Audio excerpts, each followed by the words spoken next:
Hello, welcome to Renegade Files, your underground connection to paranormal events, cloak and dagger mysteries, and deep cultural analysis.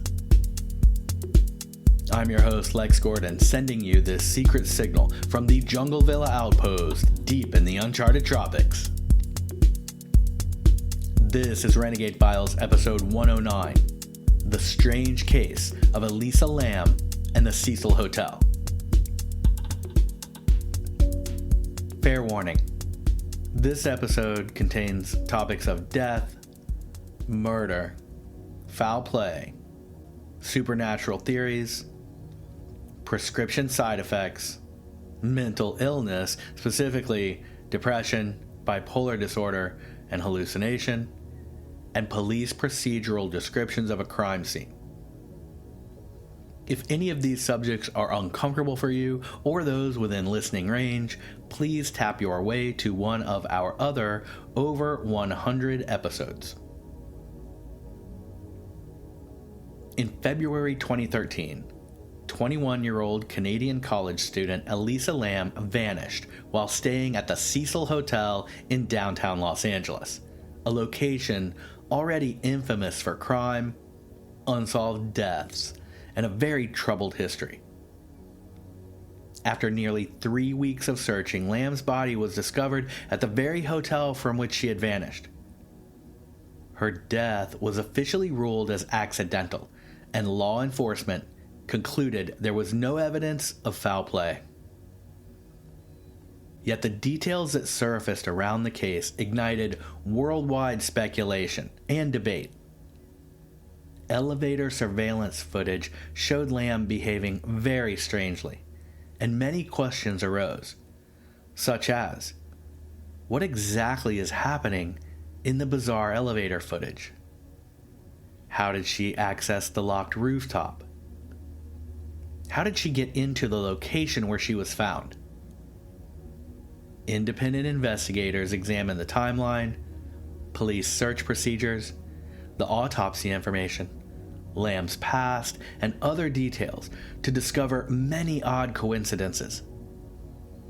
Elisa Lam's death remains one of the most analyzed modern mysteries of the last decades.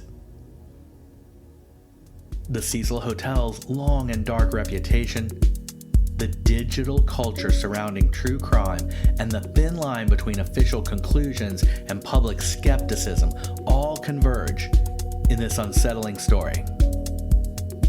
Today on Renegade Files, we dive deep into the true crime mystery of Elisa Lam's tragic end and the seemingly cursed Cecil Hotel, with its infamous register of residents and tragedies. Come with me now, and together we will explore the interconnections of a location plagued with dark deeds and analyze the mysterious death of someone who spent her last days there, as we investigate the strange case of Elisa Lam and the Cecil Hotel. Please follow Renegade Files right now on whatever app you're listening with. Our follower drive is underway, and you can help just by following the show. Following Renegade Files is fast, free, keeps you connected, and helps new listeners find us. Tap follow now, and thank you. Part 1. Timeline, setting, and official narrative. Who was Elisa Lam? Elisa Lam was born on April 30th, 1991 in Vancouver, British Columbia, Canada. Her parents were from Hong Kong, and they operated a restaurant in Burnaby, British Columbia. Elisa attended the University of British Columbia, and while she remained enrolled, she continuously took breaks due to struggles with her mental health. She expressed concerns that the gaps in her transcripts might one day adversely affect her goals of attending graduate school. She was clinically diagnosed as having bipolar disorder and depression, according to her family and according to her available medical records. At the time of her death, she was prescribed 3 medications: lamotrigine, quetiapine, and venlafaxine. So we're going to go into a summary at a very high level of each of these, including their side effects, because it becomes important later. And this podcast is in no way medical advice or clinical information. So lamotrigine is sold under the brand name Lamicidol, among others. It's a medication used to treat epilepsy and to stabilize mood in bipolar disorder. Common side effects include nausea, sleepiness, headache, vomiting, trouble with coordination, and rashes. Serious side effects include excessive breakdown of red blood cells, increased risk of suicide, severe skin reaction, and allergic reactions. It's considered a first-line drug for treating seizures associated with epilepsy, and it's also used and approved in the US for maintenance treatment of bipolar disorders. So, that's the first one. Quetiapine is sold under the brand name Seroquel, among others. It's widely prescribed as a sleep aid due to its tranquilizing effects, but the benefits of such use may not outweigh the risk of undesirable effects. Common side effects include sedation, fatigue, waking, constipation, and dry mouth. Other side effects include low blood pressure, high blood sugar, tardive dyskinesia, which is sort of this involuntary movement and motions of the hands, the body, the face, other areas.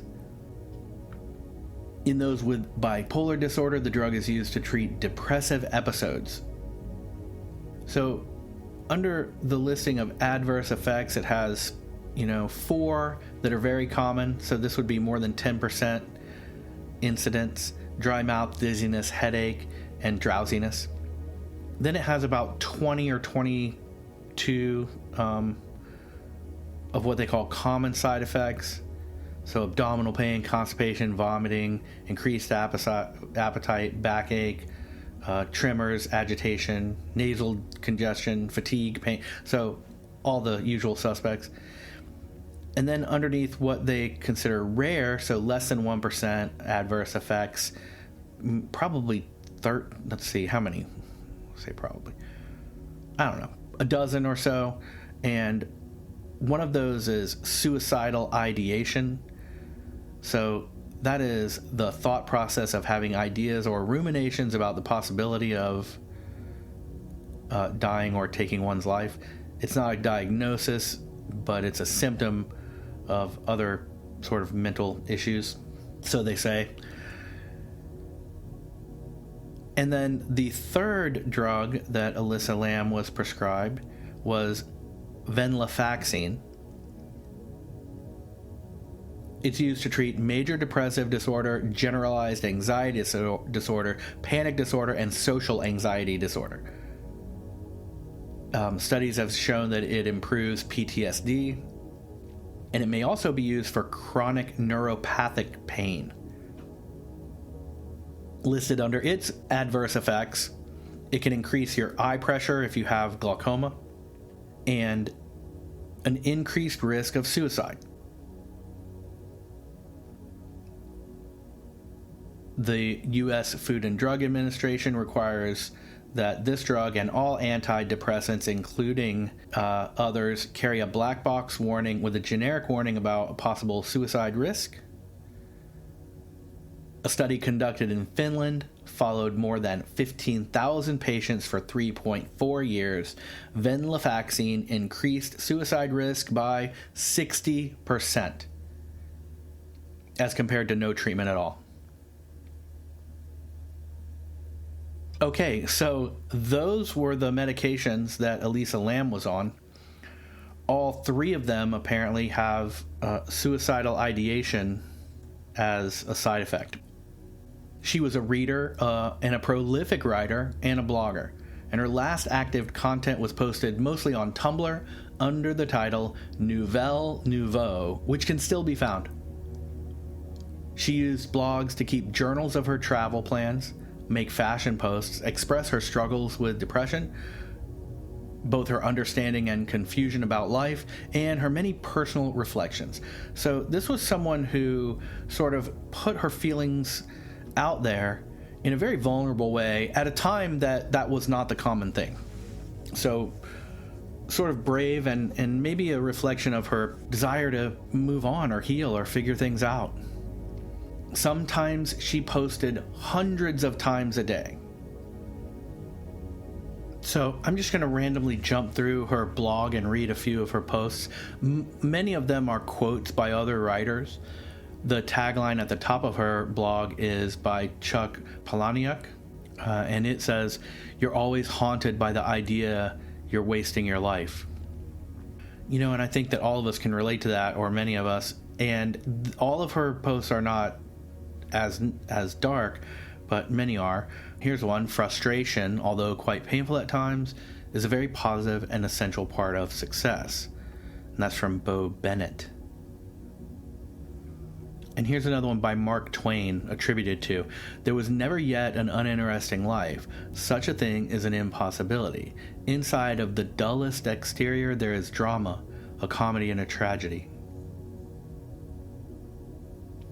And here's one from her blog, and it doesn't appear that it has an attribution. There is a note under it that says coquetry, and it looks like it was a screenshot from a book or somewhere online. It's hard to say, but I'll just read it for you. "I don't think people love me. They love versions of me I have spun for them, versions of me they have construed in their minds, the easy versions of me, the easy parts of me to love. Who's going to love the girl that can't stop crying, the girl that hurts herself, the girl that is losing control, the girl that is so sad she can't get out of bed, the girl that keeps pushing everyone away? Who's going to love the monster in me? Who's going to love me now?" So these are just little glimpses into either not necessarily the things that she wrote, but the things that resonated with her as she sort of dealt with what she was dealing with, as many of us have, right? So at some point, she decided to embark on a solo trip along the U.S. West Coast, both by Amtrak and bus. And she had plans to document the journey online. She was, at this time, 21 years old. She arrives in Los Angeles on this trip on January 26, 2013. Elisa traveled by Amtrak and bus first to San Diego. While she was in San Diego, she posted this blog note, and this is one that she did write. "Today I slept, took a long hot shower, stuffed myself silly with a $3 dinner. It has been most productive and enjoyable. I seriously have done nothing in San Diego that is out of my normal routine at home. I do what I want. After all, I like my home comforts, and every now and then I do something entirely impulsive and reckless, like tell a guy I just met I like him. I do like people watching at the hostel. Now that I'm rested and well, starting tomorrow, I should venture outside more. 1. SeaWorld. 2. The zoo. 3. Museum, because it's free. 4. Whale watching at Coronado Point or Point Loma with a question mark." So we're not going to overanalyze these posts, but she does make a reference and say, "Now that I am rested and well," and we don't know if that she was physically sick before or if she's referring to feeling mentally well. We're not sure. But she does say, "I seriously have done nothing in San Diego that's out of my normal routine at home." And where she writes, "I do what I want," it's all in capitals. And she sort of justifies it and says, "After all, I like my home comforts." Right? So I think this is sort of a reflection that is a common thing when we go on a trip. You know, as they say, wherever you go, there you are. She's going on a trip, she's trying to explore, to discover maybe things about herself, but when she gets there, she says, I haven't done anything that I wouldn't do at home, right? It's not necessarily the worst thing, but it's just an acknowledgement. So she did go to the zoo. She posted pictures from her day there on her blog, and then she traveled from there to Los Angeles. She got a room at the Cecil Hotel in the section called Stay on Main, which was made up of hostel-type rooms. So the Cecil Hotel had rebranded part of the property as Stay on Main in 2011, after a long decline from its original glory days as a business hotel in the mid-1920s. The Cecil Hotel is located at one end of what is called Skid Row in Los Angeles, and the area, even at the time Elisa Lam stayed there, was populated by literally hundreds of thousands of homeless. And the area, as well as the hotel itself, are plagued with hard drug use, high crime, prostitution, and all manner of vice. This is not my opinion, but rather simple facts. The city had forced the Cecil to turn much of the hotel into housing for the homeless population, and the sections rebranded as Stay on Main were what they were able to remodel and offer as hostel and hotel accommodations for travelers. This mixed together long-term residents with tourists. The two distinct areas of the Cecil Hotel shared elevators and hallways and some common areas. What could go wrong? The hotel has a long history of being the scene of much violent crime, drug activity, many suicides, and has been the transitory residence for multiple known murderers. We'll go deeper into the infamous residence later, so stay tuned.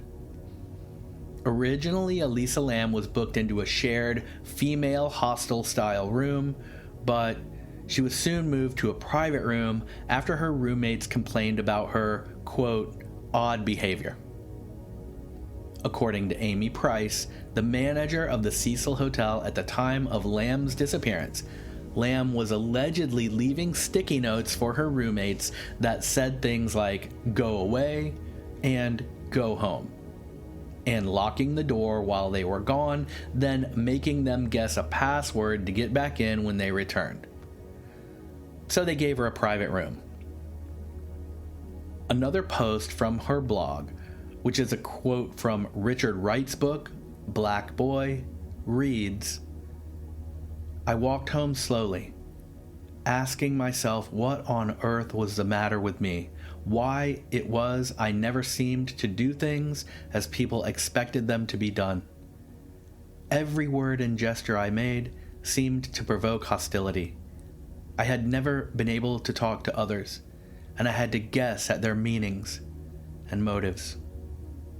End quote.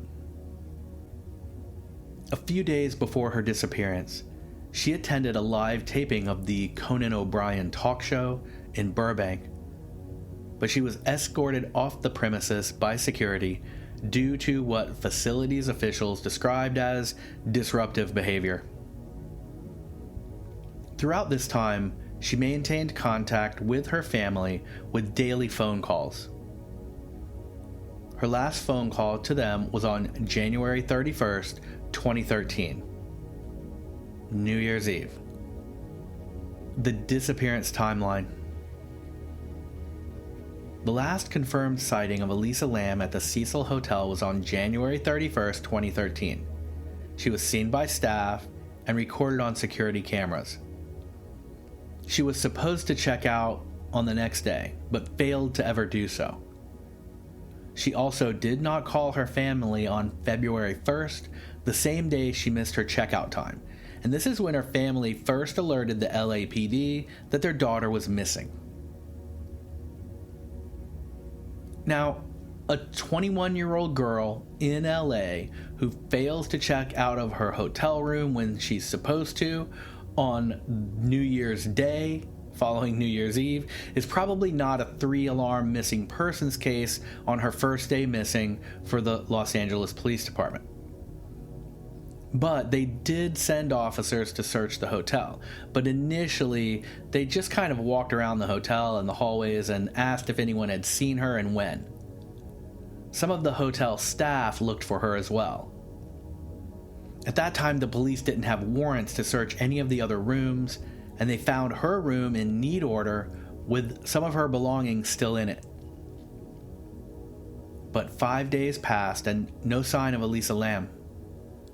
So on February 6, the police issued a public missing persons bulletin. From February 7th through February 13th, police conducted canine searches of the hotel roof, and the surrounding blocks. It seems that the dogs alerted to her scent in a hallway, but lost the trail at a window. The dogs found nothing on the rooftop, according to the police reports. No witnesses interviewed had seen Elisa Lam any time after January 31st. At this stage, the LAPD Missing Persons Unit reached out to the media with flyers and press briefings to solicit tips or leads. They further interviewed hotel staff, reviewed check-in data, and conducted more extensive room searches. One of the most disturbing outcomes of the deeper search was that police realized that no visual evidence of her leaving the hotel could be found on any of the ground-level cameras. So she had disappeared, but it looked like she was still somewhere in the hotel. Now, it's a really big hotel. It's multiple stories. It's 3 different buildings connected across sort of atriums with causeways, and I think it's 400 rooms. It's big. So the police decide to release the elevator surveillance footage, and they did this on February 14th, 2013. The elevator camera footage from January 31st that they released started at approximately 8 p.m. There were timestamp inconsistencies that were noted but not discussed publicly. The surveillance video shows Elisa enter the elevator, swing her arm dramatically to then bend down and press multiple buttons. It looks like she's just pressing all the buttons over and over for a few seconds. She then steps slowly toward the still open doors and peers into the hallway. She looks both ways, then she returns back into the elevator and backs up into the front corner on the side where the buttons are. And she seems to hide there for a few seconds. She exits the still open doors and begins to make strange and elaborate gestures with her hands, curving them back in unnatural ways. She steps in and out of the elevator repeatedly before exiting, lingering at the edge just in frame and just outside the doors, and then she moves away to the left and is never seen again. There's a link to this video in the show notes, so you can watch it for yourself. We will dive even deeper into the elevator footage analysis and anomalies in part 2, so stay tuned. So on February 19, this is 5 days after they released the video, hotel maintenance worker Santiago Lopez went to troubleshoot the hotel water system after multiple guests' complaints of low water pressure, discoloration, and foul water. He accessed the rooftop through a stairwell and a locked rooftop door. Only hotel staff had keys to access the roof. Lopez noticed one of the 4 8-foot-tall, 1,000-gallon water tanks that supplied water to the hotel had a partially ajar lid. And when he climbed up the ladder and looked inside, he found a deceased Elisa Lam. She was naked, quite decomposing, and floating face up, Lopez immediately notified hotel management and the LAPD was informed. The LAPD and fire department had to drain the tank and cut into it to recover the body. According to the autopsy report, released in June of 2013, the official cause of death was drowning. There was no evidence of sexual assault, external trauma, or intoxicating levels of any illicit drugs or alcohol.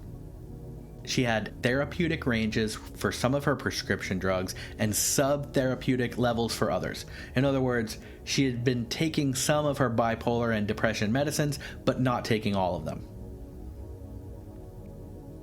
If you enjoy these investigations and want to help keep this independent show alive, join me in the Renegade Files Agency on Patreon. Your support there directly funds this show. Every new agent gets bonus content, the Dark Intel files containing all of the research and photos and documents from every episode, and secret dispatches from me. And all of this is only available to the RFA agents on Patreon. But more than that, you become part of a small group of listeners who make this work possible. If you think that's a worthy cause, then join me at patreon.com/renegadefiles. There's a link in the show notes, and become an RFA agent today. And thank you to the agents there already, sincerely. Part 2. Conflicts, logistics, and investigative questions. So, the elevator footage anomalies, released by the LAPD on February 14, 2013, but the raw digital file shows irregularities not addressed by police. Missing time. Multiple independent video analysts identified a 53-second segment that appears removed or skipped based on door dwell timing and motion cues. There is an obvious jump cut around the moment the elevator doors almost close then reopen, suggesting part of the feed was intentionally removed or censored. The timestamp field is blurred or overlaid with a gray box, raising questions about whether the blur was applied by the LAPD, the hotel, or a third party during processing. Internet investigators used frame interpolation and enhancement to rebuild parts of the blurred timestamp and concluded the footage likely ran slower than real time, so possible frame rate alteration. They also concluded that the blurred timestamps show non-linear progression. This is indicative of edits, and the missing gap of 53 seconds corresponds to footage where someone else could have been present just outside the frame in the period before and after the cut. This left unanswered questions. The LAPD never addressed who blurred the timestamps, why was the video altered before it was released, whether the unedited footage exists somewhere, and who had access to the surveillance system and export tools at the time. All of those questions unanswered by police. So, with regard to the rooftop access procedure and the fire escapes, the main rooftop access was via a stairwell, ending at a locked door, equipped with an alarm system. An audible alarm had been reported by hotel staff during later interviews. At the time, or on that night, only hotel employees and certain maintenance staff hold keys or alarm bypass capabilities. Then there's the fire escape route. It's located on the side of the building. It provides an alternate climbable exterior path from guest floors to the roof, though it is difficult to locate, structurally exposed, and requires navigating out of a window at height. Police never confirmed whether the rooftop door alarm was logged or triggered on January 31st or any time before the discovery of Elisa Lam's body. There is no known security footage of rooftop entries or exits, despite rooftop access being critical to the case. and a dangerous area of the hotel in general. Then we have the water tank entry and hatch details. So the police versus the discovering hotel worker. The 4 rooftop water tanks are cylindrical, approximately 8 feet tall and 4 feet in diameter, each holding about 1,000 gallons of water. Each tank has a metal ladder, a top hatch roughly 16 by 20 inches across, and the discoverer, Santiago Lopez, the maintenance worker, reported that the hatch on the tank where Elisa was found was partially opened when he arrived. He physically climbed the tank ladder, looked inside, and saw the body. The police position, in their earliest statements, some LAPD spokespeople initially said that the tank hatch had been closed, raising immediate logistical problems. How did Elisa Lam close it from inside? Later clarification established that Lopez found it open, but the earlier contradictory statements fueled foul play theories and distrust of the official account. Extraction of the deceased required draining and cutting the tank, indicating that there was no internal ladder or footholds that would allow an easy exit. Then we come to the search protocol issues and gaps. Police conducted dog-assisted searches on multiple days. The dogs alerted in the hotel's interior, lost a scent near a window, but did not alert on the tanks or the rooftop surface. I guess that's because, an 8-foot tall tank that's filled with water and closed at the top, maybe a dog can't smell through that. But it's interesting that it could smell her as she walked down the hall, lose her scent at the window, but never smell her walking across the roof. Many people have said that that's an indication that perhaps she was carried across the roof and put into the tank by someone else, possibly after she was already dead. Just speculation. Her cause of death, after all, was drowning. Police did access the rooftop during initial searches, but they didn't open the tank hatches and they didn't look inside them. And this became a major procedural criticism. No formal explanation was ever given for why the tanks were not inspected by the hotel staff sooner, despite being potential hazards or concealment locations. The hotel had no record of maintenance logs for rooftop checks during Lam's disappearance window, and this leaves gaps in timeline reconstruction.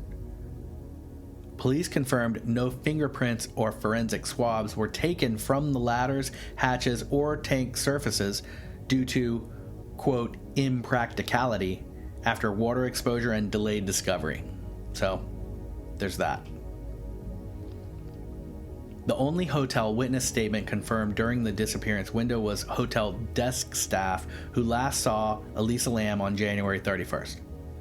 Her former roommates were not present after she moved to a private room, and they never offered any additional timeline or data. No external witnesses came forward placing Lam outside the hotel after January 31st, leaving no confirmed sightings beyond the elevator footage. Early police statements emphasized a lack of evidence of foul play. The LAPD repeatedly declined to elaborate on access to the tank, alarm logs, or video edits.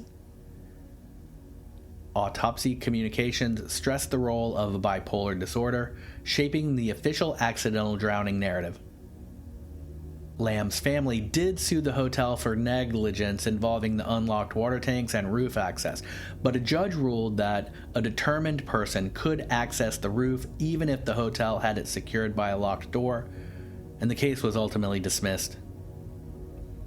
The family questioned the police ruling of the death as accidental, but they did not pursue litigation, citing emotional exhaustion and limited resources. Part 3. Alternative views and cultural aftermath. Remember, please follow Renegade Files real quick. Thanks. The Elisa Lam case became one of the earliest viral true crime investigations powered by online forums, YouTube analysis, and social media collaboration. Communities on Reddit, web sleuths, 4chan, and YouTube dissected the case frame by frame, analyzed elevator footage, LAPD behavior, reports, floor plans, and autopsy findings. These online researchers produce maps, timelines, surveillance reconstructions, rooftop access demonstrations, and crowd-translated interviews, creating a pooling of amateur and expert resources rarely seen before in a missing persons case. The case became a digital archetype for crowdsourced investigating, predating later waves of similar internet-led investigations. So the official narrative emphasizes accidental drowning, bipolar disorder as a contributing factor, and medication non-adherence, so not taking her meds. Critics argue that the mental health framing does not explain the logistical conflicts, including gaining rooftop access without triggering alarms, entering an 8-foot-high water tank, removing clothing before or after submersion, and the initial closed hatch confusion.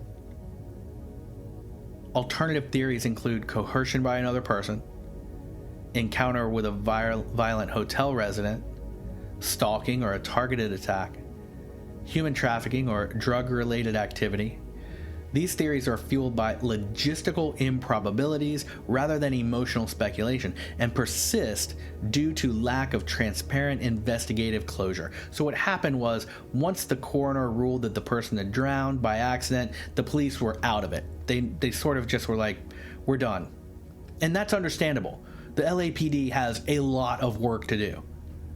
They're probably one of the busiest police departments in the country. So if there's a case and it's been solved, then they're out. There's another possibility that I thought of while researching this case. Indulge my speculation here. So remember the missing 53 seconds of footage from the elevator tape? What if that showed whomever it was that Elisa was hiding from? What if someone really was after her? She might have pressed all the buttons to get the elevator to go to multiple floors and throw off someone who was following her, but she overdid it and caused the doors to just freeze for an extended period of time.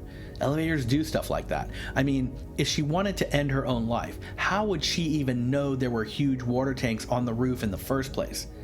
Is it possible that she used the fire escape for exactly that? An escape. She goes into the elevator, presses a bunch of floors, but too many, and when the doors don't close, she panics. She hides for a second, she peeks into the hall, she hides back in the elevator, but the doors still don't close. She goes into the hall and we see her almost writhing, contorting her hands.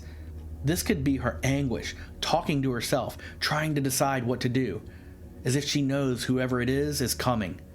Maybe not there yet, but coming.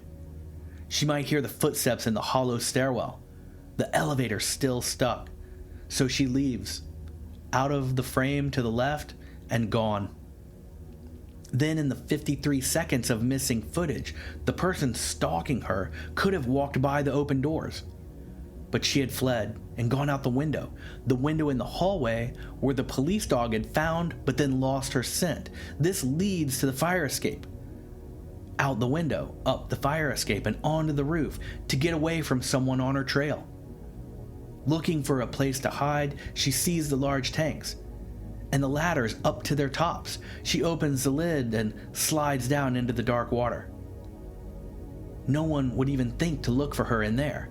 In fact, not even the police searching the building for her for 2 weeks thought to look there. After all, as I said, if she wanted to end her life, she's already on the roof. And so a faster, far easier way is steps away.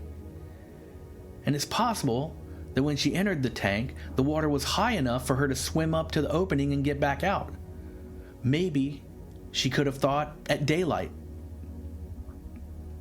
But as residents bathed and flushed and showered and used water, the tank level dropped, so she couldn't get up to the roof to get out. Some have suggested she removed her clothes to rid herself of their weight and try to jump for the opening in the now higher tank roof. But exhaustion and panic and ultimately drowning took her life. Whether she went into the tank to hide from a real threat or from an imagined one, in the end is irrelevant, but the missing elevator footage begs these kind of questions. If the missing footage showed someone pass by, following her as she went to the roof, who would want to hide that person and why? The only organizations that we know ever had original possession of the tapes were the hotel and the police. The police say they didn't alter or edit the tapes, and the hotel says the same. But it seriously appears that someone did. Who? And why? The tuberculosis outbreak theory. Now, this is where things get really weird. At the time of Elisa Lam's disappearance, there was a tuberculosis outbreak among the homeless population in the Skid Row area surrounding the Cecil Hotel. Investigators online discovered that the tuberculosis screening test being used during that outbreak was called, are you ready for this? Lam Elisa, which is an acronym for lipoarabinomannan enzyme-linked immunosorbent assay, LAM-ELISA, Lam Elisa, spelled exactly the same as Elisa Lam. And Elisa Lam, as you may recall, attended the University of British Columbia. The University of British Columbia houses Canada's largest tuberculosis research department, leading to speculation regarding research links, studies, or experimental programs. Lam may have been a student pharmaceutical test volunteer. She may have observed or documented something related to testing. Her death could represent an institutional cover-up. And the rooftop tanks may have been chosen to avoid airborne contamination. Supporters cite the coincidences as too precise to ignore, while critics argue it's just pattern recognition with no evidence basis. This conflict is at the heart of every conspiracy theory rebuttal, and the tuberculosis theory in the Elisa Lam case is no different. Media treatment, documentaries, and narratives. Mainstream media initially treated the case as a bizarre disappearance, shifting to sensational mystery after the elevator footage went viral. Several major productions covered the case, including Netflix's Crime Scene, The Vanishing at the Cecil Hotel, a YouTube documentary series that breaks it down, and long-form podcasts, including Case File, Morbid, and others.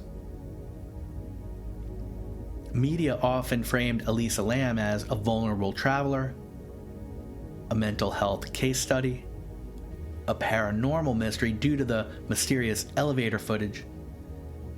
People suggest that it looks as if she's conversing with an invisible presence, or that she appears to be possessed. The long-term legacy for the Cecil Hotel is an icon of true crime culture. The Cecil Hotel became an infamous tourist and documentary location, rebranded but never fully escaping its own history. The case accelerated the popularity of urban disaster tourism and true crime hotel lore, comparable to locations like the Stanley Hotel or the Amityville House. In true crime culture, the Lam case became a template for online investigating. It highlighted the limits of official narratives, sparked discussions around mental health versus malfeasance, drove scrutiny of police transparency and video evidence. The Lam case continues to serve as a cultural intersection point between mental health, institutional trust, government transparency, media ethics, conspiracy culture, and digital era investigative communities. Part 4. Infamous residents and Cecil Hotel tragedies.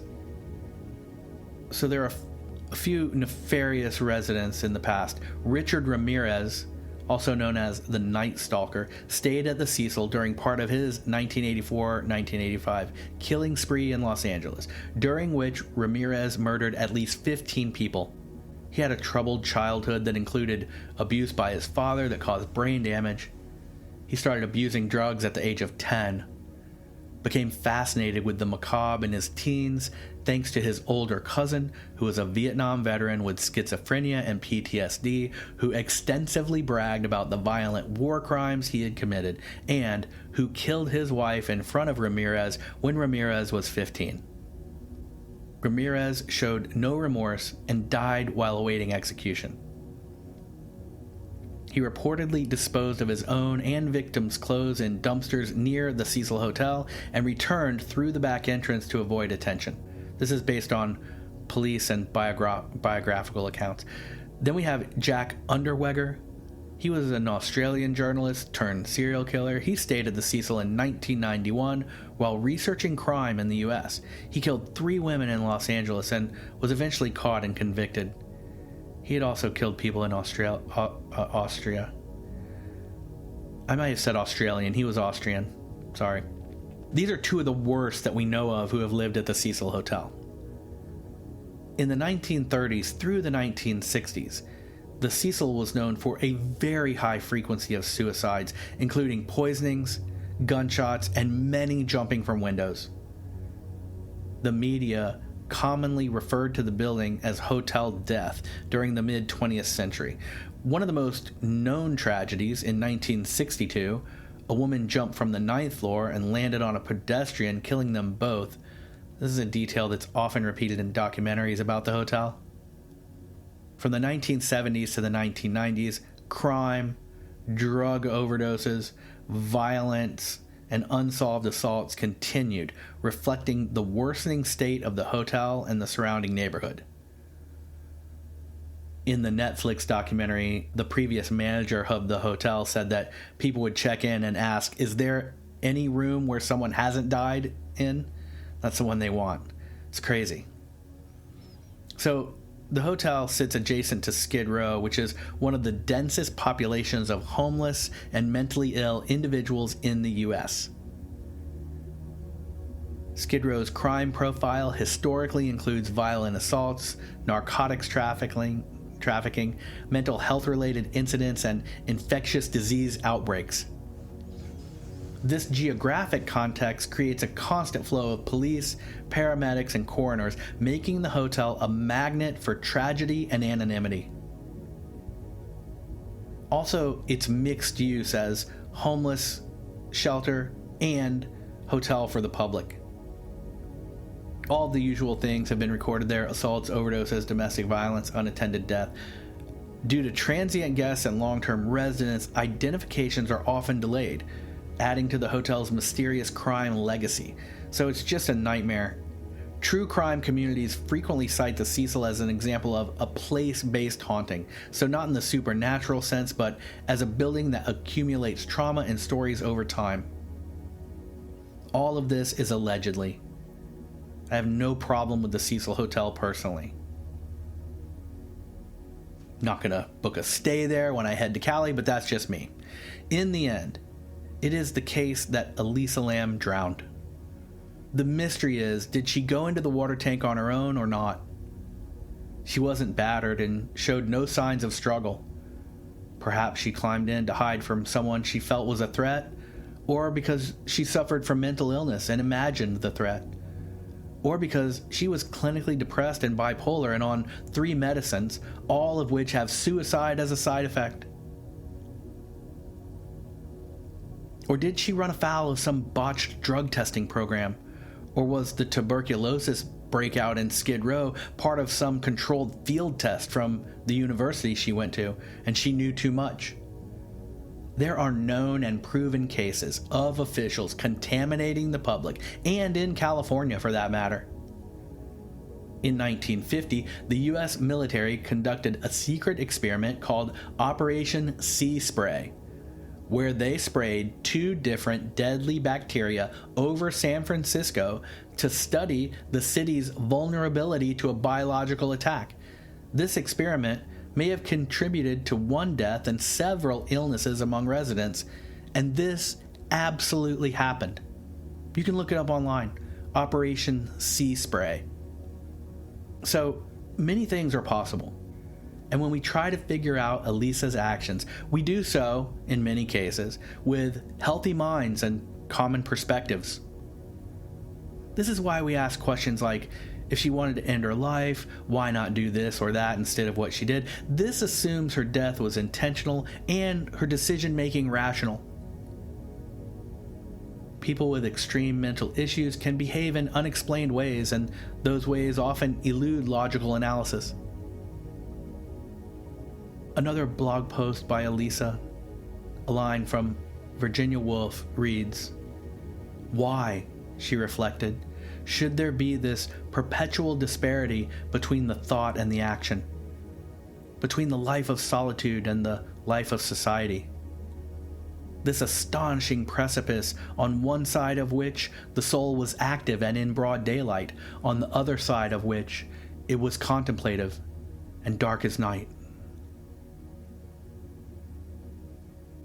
And here are a few more of her posts. Was life that dull, that boring and humdrum for people? He hated to think of his own life stretching ahead of him that way. A long succession of days and nights that were fine. Fine, not good. Not bad, not great. Not lousy, not exciting. Not anything. And that comes from The Chocolate War by Robert Cormier. And from the Tao of Pooh. Do you really want to be happy? You can begin by being appreciative of who you are and what you've got. And finally, Elisa posted this quote from Marianne Williamson. "Until we have seen someone's darkness, we don't really know who they are. Until we have forgiven someone's darkness, we don't really know what love is."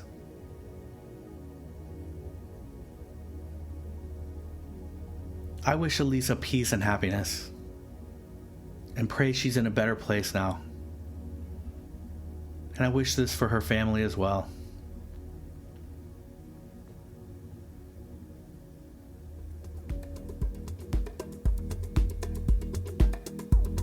Thank you sincerely for investigating the case of Elisa Lam in the Cecil Hotel with me. Tap follow right now on the app you're listening with so we can meet here next Wednesday and dive deep into another case. If you're enjoying these episodes, help me keep this show going by joining the Renegade Files Agency on Patreon. For less than you tip a pizza guy, you can help me keep doing this, so thank you. There's a link in the show notes, or just go to patreon.com/renegadefiles. A few taps, a tiny amount, and it helps me a lot.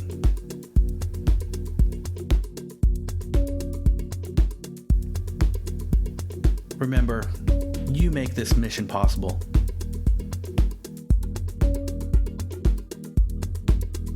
I am so glad to have you in the Renegade Files crew.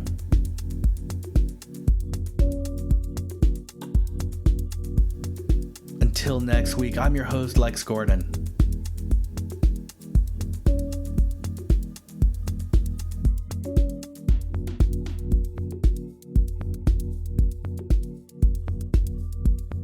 Stay wild, starseed child.